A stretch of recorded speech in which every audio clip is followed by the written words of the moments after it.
দেখো, আমি একটা জিনিস ভেবেছি, মানে বুঝেও গেছি অনেক দিন হলো। মানে এই জিনিসটা হচ্ছে, যারা অতিরিক্ত ভালো মানুষই সাজে না, মানে দেখবে যারা মুখে মিষ্টি করে, তাদের অন্তরে না মানে বিষ থাকে।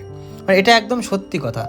তোমার সামনে তারা এত সুন্দর কথাবার্তা বলবে না, তুমি একদম গলে মানে ফ্যান হয়ে যাবে। কিন্তু বিশ্বাস করো, সেই সমস্ত মানুষদের থেকে সাবধান এবং দূরে থাকার চেষ্টা করবে।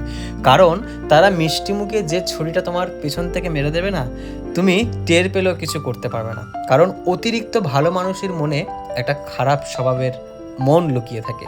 সেই মনটাকে বোঝা খুব চাপ হয়ে যায়। তাই অতিরিক্ত ওই মশলাযুক্ত খাবার যেমন আমাদের শরীরের পক্ষে ক্ষতিকর, তেমন অতিরিক্ত ভালো মানুষও কিন্তু আমাদের সমাজের জন্য ক্ষতিকর। কারণ একটাতে শরীর নষ্ট আর একটাতে সমাজ নষ্ট হয়। তাই এই সম্পূর্ণ ডিসিশনটা আপনার, আপনি কোন মানুষের সাথে কিভাবে মিশবেন। মানে এটা আমি নিজে ভুগেছি, নিজে বুঝেছি। কারণ দেখবেন, আমি এটা মেনেছি, আপনার কাছে যদি পয়সা থাকে, আপনি পরিবারের প্রিয় সন্তান, আপনি শ্বশুরবাড়ির প্রিয় জামাই, আপনি স্ত্রীর কাছে যোগ্য স্বামী, এছাড়াও শিক্ষক শিক্ষিকার কাছেও আপনি প্রিয় ছাত্রছাত্রী। এই কথাগুলো অপ্রিয় সত্যি, কিন্তু বিশ্বাস করুন, শুনতে তেতো, একদম শুনতে তেতো লাগলেও সেটা কিন্তু সত্যিই হয়। যেমন আমরা উচ্ছে অনেকে খেতে পছন্দ করি না, কিন্তু সেটা শরীরের পক্ষে কিন্তু উপকারী।